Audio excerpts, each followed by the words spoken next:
That Time Check was brought to you by Pagcor, creating opportunities beyond gaming. Kung ikaw ay edad 50 pataas katulad ko, may mataas na ang risk ng panlalabo ng paningin.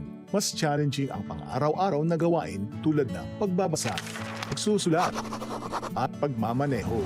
Ang Optin ay may lutin na maaari makatulong sa kalusugan ng mata, nilalabanan ng epekto ng glaucoma, macular degeneration at katarata. Kitang-kita ang kalusugan. Mabibili ang Optin sa mga pangunahing butika nationwide. Mahalagang paalala, ang Optin ay hindi gamot at hindi dapat gamitin panggamot sa anumang uri ng sakit. Mula sa number 1, Smart Dishwashing Paste. Tanggaling-galing mo!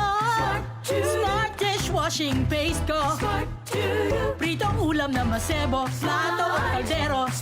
Tanggaling for everyday. Ganyan pag Smart ang dishwashing paste. May double tanggaling formula. Tanggal galing ang sebo at bakterya. Bahid para walang bahid, linis fantastic sa metal at plastic. Number 1 ko to! Tanggaling-galing mo! Smart Dishwashing Paste. Heavy duty linis bawat pahid.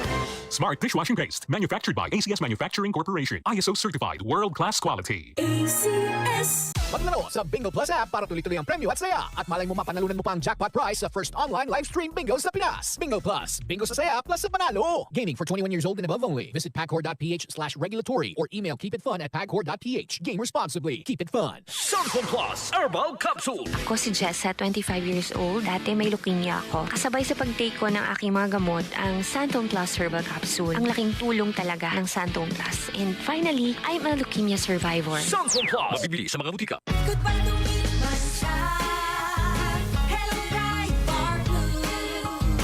Isang labanan yan. Pride Bar Blue. Pride Bar Blue with powerful stain-away enzymes. Malupit magtanggal ng dumit mancha pero di masakit sa kamay. Goodbye to meet my child. Hello, Pride Bar Blue. Isang labanan yan. As tested ang cotton and polycotton. Sa mancha, malupit. Sa kamay mo, mabait. Pride Bar Blue. Manufactured by ACS Manufacturing Corporation. ISO certified, world-class quality. ACS. Pagbasa sa Aklat ng Kawikaan, Kabanata 13, Talata 1 hanggang 25. Ang anak na may unaway nakikinig sa kanyang ama, ngunit walang halaga sa palalo ang paalala sa kanya. Natatamo ng mabuti ang bunga ng kanyang kabaitan, ngunit ang ninanasan ng masama ay puro karahasan. Ang maingat magsalita ay nag-iingat sa kanyang buhay, ngunit ang taong madaldal ay nasasadlak sa kapahamakan. Ang tamad ay nangangarap ngunit hindi natutupad, ang hangarin ng masikap ay laging nagaganap. Ang taong matuwid ay namumuhay sa kasinungalingan, ngunit ang salita ng masama ay nakakahiyang pakinggan. Ang mabuti iniingatan ng kanyang katuwiran, ngunit ang masamay ipinapahamak ng likong pamumuhay. May taong nagkukunwang mayaman subalit wala naman, ngunit ang iba'y nag-aayos mahirap bagaman sila ay mayaman. Ang yaman ng isang tao ay pantubo sa kanyang buhay, ngunit sa isang mahirap, ito ay hindi nakababahala. Ang matuwid ay tulad ng maningning na ilaw, ngunit ang masama ay lamparang namamatay.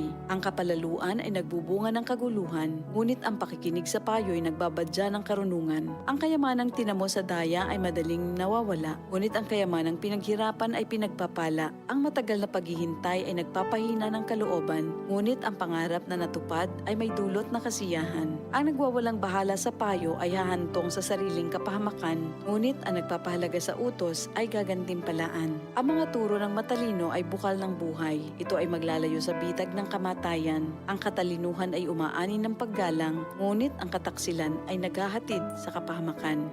Ang katalinuhan ng isang tao ay nakikita sa kanyang gawa. Sa kilos ay nakikilala ang taong walang unawa. Ang masamang tagapagbalita ay lumilikha ng kaguluhan, ngunit ang mabuting tagapamagitan ay lumulutas ng alitan. Kahihiyan ng kasasadlakan ng hindi nakikinig sa saway, ngunit ang tumatanggap ng payo ay mag-aani ng karangalan. Ang pangarap na natupad ay may dulot na ligaya, ngunit ayaw iwan ng masama ang kasamaan niya. Ang nakikisama sa may unawa ay magiging matalino, ngunit ang kasama ng mangmang ay masusuong sa gulo. Ang hinaharap ng masama ay kahirapan sa buhay, ngunit sagana ang pagpapalang sa matuwid ay naghihintay. Ang matuwid ay nag-iiwan ng pamana hanggang sa kaapu-apuhan, at sa matuwid na uuwi ang naipon ng isang makasalanan. Ang bukid ng mahihirap may pangakong kasaganaan, ngunit ito'y nasasayang dahil sa kawalan ng katarungan. Mapagmahal na magulang, anak ay dinidisiplina. Anak na di napapalo, di mahal ng magulang.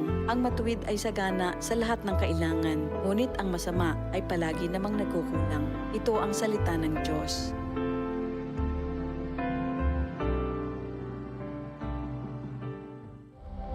Ito ang DCXL News. 558 kHz. 6 na dekadang maaasahan sa balita at serbisyo publiko. Ang himpilan ng RMN Network sa Mega Manila. Live sa radyo at online.